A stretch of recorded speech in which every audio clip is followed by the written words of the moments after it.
Baghdad, the round city. From a perfect circle on the banks of the Tigris River to the greatest center of learning the world has ever seen. But what happened to the Golden Age? Why did they burn the books? What happened when the Mongols arrived? Does Baghdad still remember? The story of the House of Wisdom and its destruction, which culminated in the catastrophe of 1258, will captivate you. This is Baghdad's entire history, from Caliph Al-Mansur's vision to modern-day Iraq. Let's begin. 762 CE, Al-Mansur, the Caliph of the Abbasid Caliphate, selects a site on the banks of the Tigris River. He ordered the construction of a perfect city, Madinat al-Salam, City of Peace. However, this city would become known as Baghdad. Al-Mansur designed the city himself. It is a perfect circle. It has 4 gates, signifying the 4 corners of the Islamic world. The walls are 100 feet high. At its center was a golden dome, the round city. Nothing like it had ever been built before. 766 CE, the round city was completed. The project took 4 years and employed 100,000 workers. The outer wall is 30 meters thick. There are 4 gates: the Kufa gate to the south, the Basra gate to the southeast.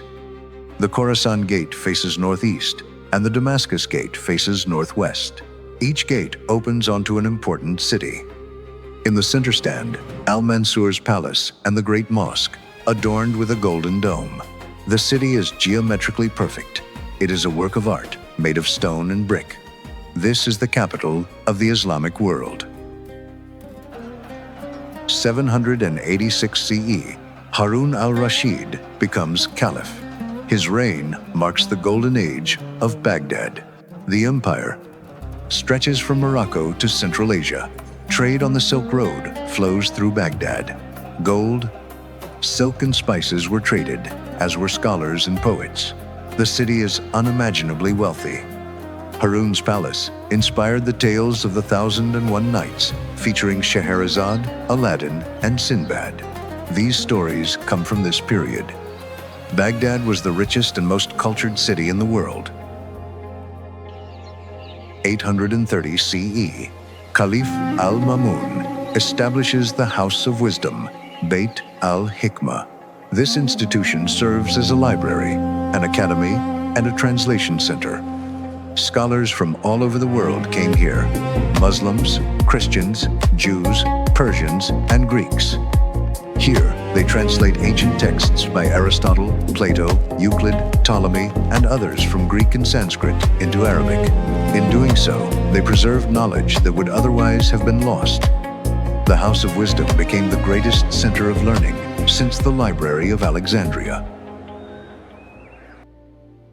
850 CE, the translation movement reaches its peak. Hunayn ibn Ishaq is translating Galen's medical texts. Al-Kindi is working on philosophy. The Banu Musa brothers are working on mathematics and engineering. They are not only translating, they are also making progress by conducting research and adding commentary. They are also correcting errors in ancient texts. The scholars of Baghdad are building on the work of the Greeks. Knowledge is flowing into the Arabic world. Eventually, it will flow into Europe via Spain. Baghdad is transferring knowledge to Western civilization. 820 CE, Muhammad ibn Musa Al-Khwarizmi is working at the House of Wisdom. This is the first book written on algebra, titled Summary Book on Calculation by Completion and Balancing. The word algebra comes from the Arabic al-Jabr, which appears in the book's title. The word algorithm comes from his name, Al-Khwarizmi. He also introduced Hindu-Arabic numerals to the Islamic world. These are the numbers we use today: 0, 1, 2, 3. It was in Baghdad that the mathematical language was invented that would build the modern world. 1000 CE, Baghdad is the richest city in the world. It has a population of 1 million. It is also the largest city in the world. The streets are paved. State hospitals provide free treatment to all. There are libraries everywhere. Homes have running water. Street lamps light up the night. Paris and London. Muddy villages. Baghdad has universities, observatories, and bathhouses. This is the pinnacle. Baghdad has achieved what Rome never did. But danger looms on the horizon, and dark days are coming. 1258. Hulagu Khan, the grandson of Genghis Khan, led the Mongol army towards Baghdad. There were 100,000 horsemen. The Caliph Al-Mansur refuses to negotiate. Although he believes the walls will hold, they will not. Hulagu demands their surrender. The Caliph refuses. 10 February 1258. The siege begins. For 12 days, catapults bombard the walls. The Mongols breach the gates. What follows is one of the greatest catastrophes in history. The Golden Age is about to end in blood and fire. 13 February 1258. The Mongols breach the walls of Baghdad. What follows is indescribable. For 7 days, Hulagu Khan's army slaughtered everyone they found, young and old alike. Scholars, poets, and doctors. It is estimated that between 200,000 and 1 million people died. The streets ran red with blood. Caliph Al-Mansur was captured. Hulagu wrapped him in a carpet and had him trampled to death by horses. The 500-year-long Abbasid Caliphate came to an end in a single week. The Mongols destroyed libraries. They threw hundreds of thousands of books into the Tigris River. There were so many books that the river turned black with ink for days. According to scholars, one could even walk across the river on the books without getting wet. Centuries of knowledge were lost. Medical texts, astronomical charts, philosophical studies, poetry, and mathematics were all lost. The accumulated wisdom of the Islamic Golden Age drowned in the river. The House of Wisdom, also known as the Beit al-Hikmah, was destroyed, burned, plundered. It was the greatest library since Alexandria. Was lost. Al-Khwarizmi's original manuscripts were lost. Medical texts that could not be rediscovered for centuries were lost. The Mongols did not care about knowledge. They cared about conquest. Within a week, they wiped out 400 years of scientific progress. Future historians will compare this to the destruction of the Library of Alexandria. These are the two greatest intellectual disasters in history. Baghdad's was worse. More was lost. Baghdad would never fully recover. Its population shrank from around 1 million to just 100,000. The round city lay in ruins. The irrigation systems were destroyed, and the agricultural lands around Baghdad became desert. The Silk Road trade routes shifted elsewhere. Scholars fled to Cairo, Damascus, and Cordoba. Baghdad became a shadow of its former self.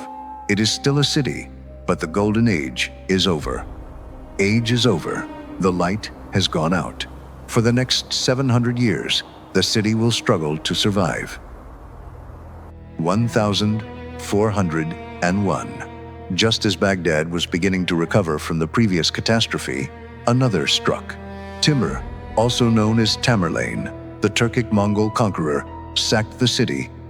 More massacres ensued, more destruction. Timur piled 20,000 skulls in front of the city gates to form pyramids. This was intended as a warning to anyone who dared to resist him. Baghdad was destroyed once more. Any hope of recovery is extinguished completely. Once the largest city in the world, it is now the target of conquering armies. 1534. The Ottoman Empire conquers Baghdad.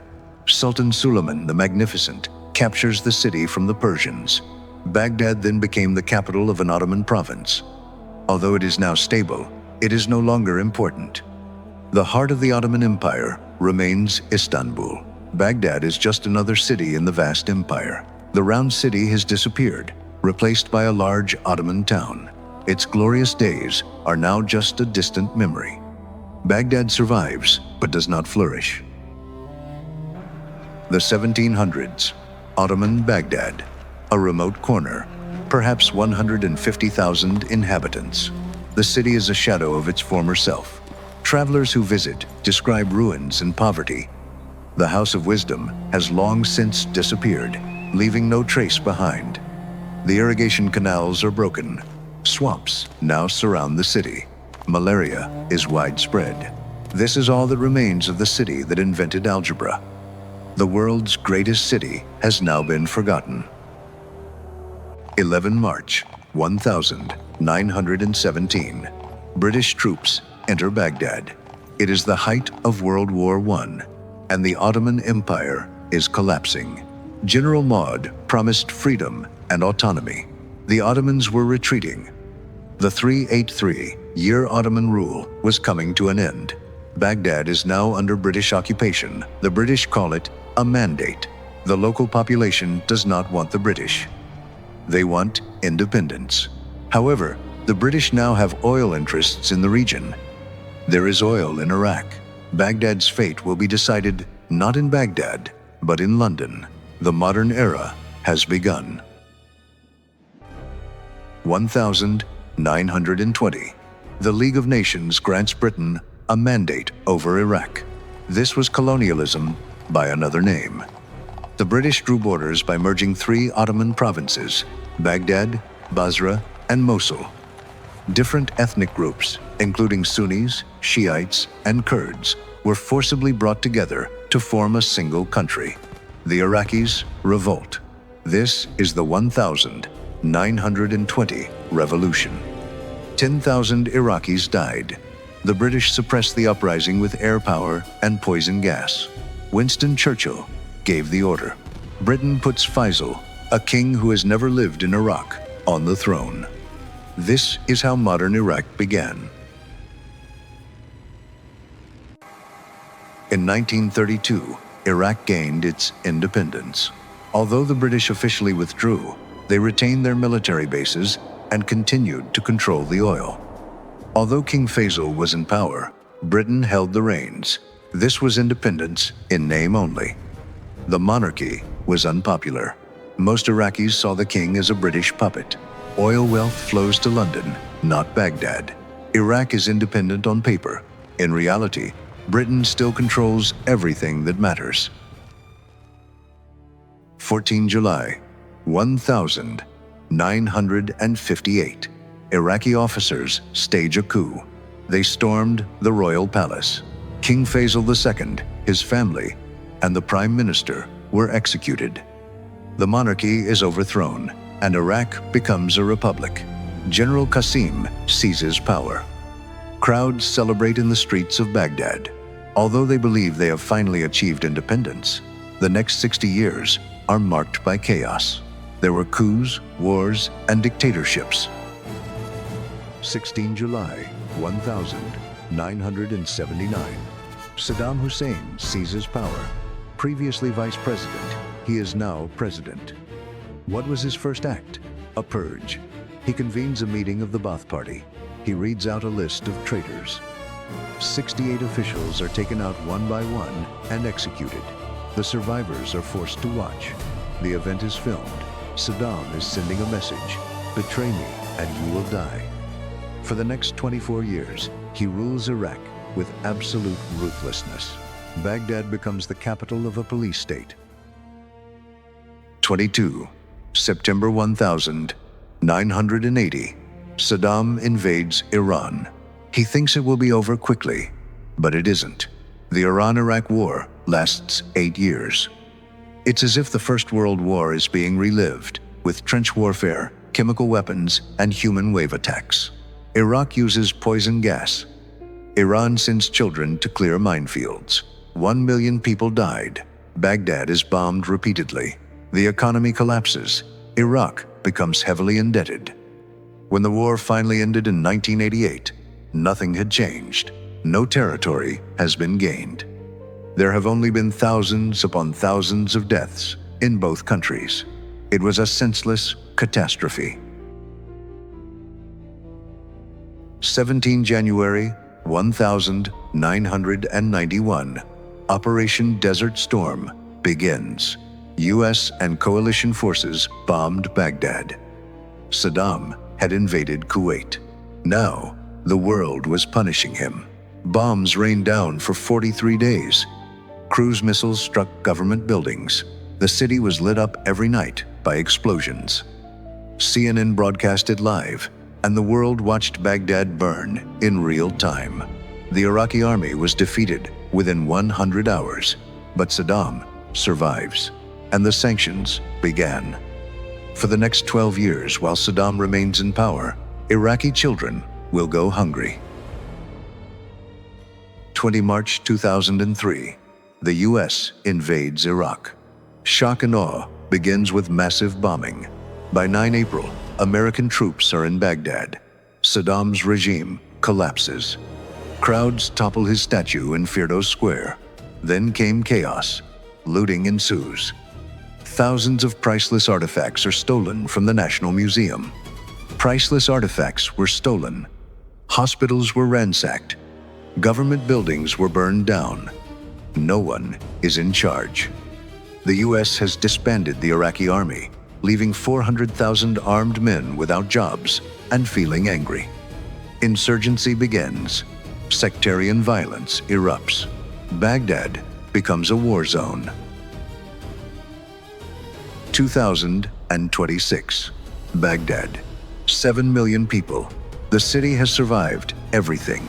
Mongols, Timur, Ottomans, the British, Saddam, wars, invasions, sanctions, bombs, and chaos. The Tigris still flows. People still live here. The Golden Age is long gone. The House of Wisdom will not return. But Baghdad endures. It is scarred and traumatized, yet resilient. 1,263 years after Al-Mansur founded his ideal city, Baghdad still stands. Not as a center of learning, not as the richest city on earth, just as a survivor. The city that refused to die.